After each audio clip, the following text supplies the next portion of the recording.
guys, it's Cam from Craft and Tailored. In this episode of What Is On My Wrist, we're talking about a 1963 Rolex GMT-Master reference 1675 that is a pointed crown guard example, and it is also a transitional example, which makes this watch interesting and obviously worthy of some time in the wrist.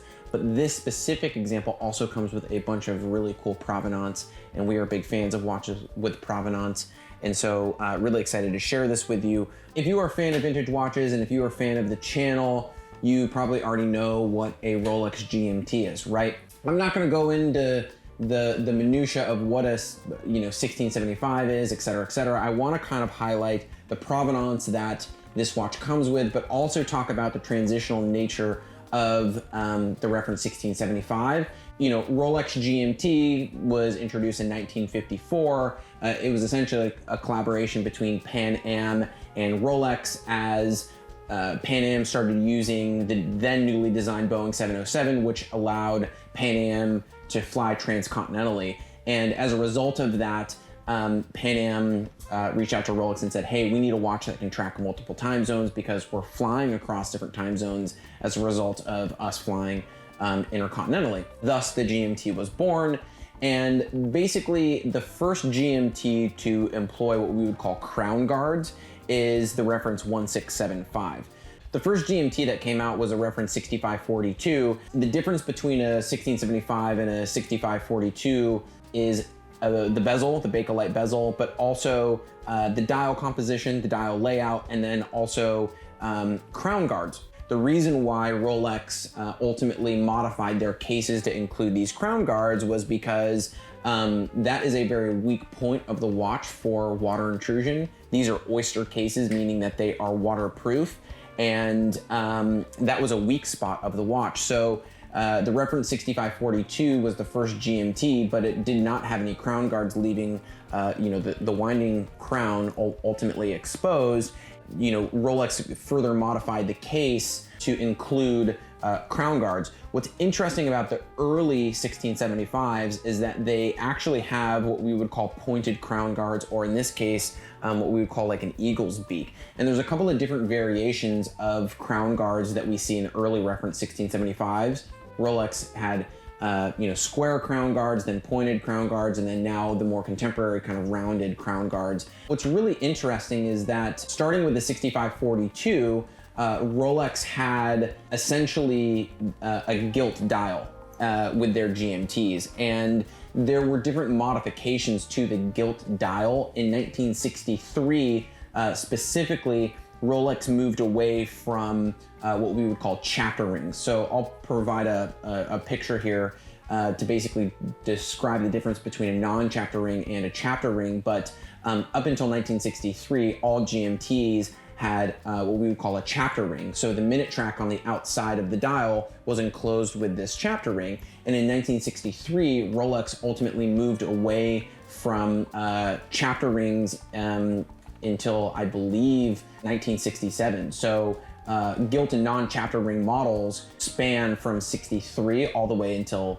67. So this kind of is a cool watch from a discussion perspective, and also from a collectability perspective, because we've got gilt dial, we've got pointed crown guards, but last year of a pointed crown guard case, and also the first year essentially of a gilt GMT dial that did not have a chapter ring. So very interesting from that perspective. Really, really nice overall example. Watch is on an oyster rivet bracelet. The bracelet is from 65. The watch is obviously from 63, but the bracelet is from 65. There's a reason for that. Really nice, evenly faded fat font Pepsi insert, which has a really nice look and feel to it. Earlier bezel as well. Not a lot of people know this, but the earlier 1675s have what we would call more of like a Coke bottle type feel to the insert. They're a little bit more blunt on the side, and the scalloping, which would obviously prove is to be like a grip to rotate the bezel, is a little bit different. Whereas in like the later matte dial 1675s, moving into like the white gold surround 1675s and ultimately 16750s, the bezel is a little bit more shallower. It's not as blunt and kind of stout on the side, and the scalloping is a lot. It's not as pronounced or as deep in the bezel. So this kind of has its a Coke bottle-like feel, and is an earlier bezel, which is nice seeing that this is still with this watch, because through servicing and things like that, sometimes those bezels were replaced, et cetera, et cetera. So this watch is pretty historically impressive for a couple of different reasons. One, we kind of talked about the transitional nature of the watch. We talked about, you know, the dial. We talked about the pointed crown guard case. That's really, really interesting.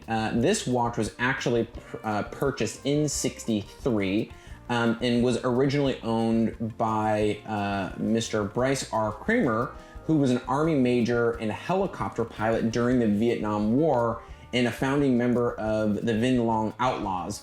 The Outlaws were the 62nd Assault Helicopter Company that consisted of top specialists from the 11th Air Assault Division from Fort Benning, Georgia.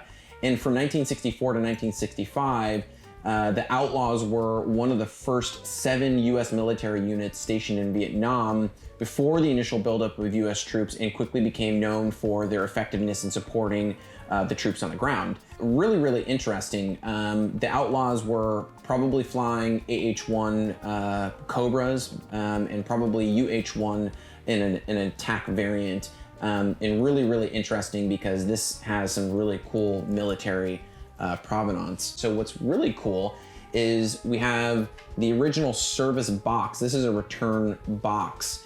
Obviously, back in those days, what you would do is you would send you know, your watch to Rolex for service, and they would send it back from Geneva in a box like this. And what's really cool about some of these watches is that the subject matter in itself is really cool, but to have this original box is really, really cool, because you have, you know, the original stamps, you have the importation stamps all the way around the box, you have, you know, the insurance, and then the box itself is kind of cool because this is what Rolex would have sent your watch back to you in. A little styrofoam box. Basically it looks like that. Your watch would kind of just go into it like this. Kind of a neatly little designed styrofoam box. And then they would ship it to you and you'd receive it and you'd be like, oh, thanks, my watch actually returned from Rolex with its original parts and wasn't dismantled and hijacked. That's another story for another time. But in any case, this watch does retain the original box from 1968 when the watch went back to Geneva for service, which is really, really cool. We actually have carbon copy paperwork. April 25th, 1968, we've got this stuff called carbon paper. For those of you that don't know what carbon paper is basically a carbon paper that when you were typing on it, it would produce a copy. So that's pretty rad. So we've got the job, and then we've got, basically this is the invoice from March of 1968. And then, so here's the original invoice from March of 1968. And then here is, you know, the return shipping information from April 25th of 1968 with Major Kramer's info on it, the serial numbers, of course, and all that kind of stuff, which is really cool. I love this old paperwork and all this kind of stuff because I think this also tells a story, and you know, very, very cool to kind of see all this stuff. We've got all the Rolex, you know, locations here at the bottom. He paid 115 Swiss francs. You see that it's paid. And then we also have a picture of Major Kramer here. So there's Mr. Kramer. We can't see his watch. Unfortunately, it's being blocked by what appears to be some kind of shot glass. It could be an espresso cup here. Could have been a big espresso drinker in Vietnam, you know, a lot of good coffee there. Really cool watch, not just from the perspective of it being a good survivor and also transitional from the perspective of the dial being Gilt non-chapter ring, but also in a PCG case. I think that kind of makes this variant and this example of a reference 1675 special, but it also comes with, you know, the original kind of box that Rolex, you know, it's a different set of box and papers, so to speak. It's a service box with the original owner's name on it and all these awesome import and export stamps, and then the original service paperwork as well with a photo of the original owner. So kind of a cool collector's piece. The dial also is going tropical. These, early 1675, specifically in this range too. They do kind of take on like a warm tropical patina. This one in the sunlight is kind of like a dark chocolatey brown.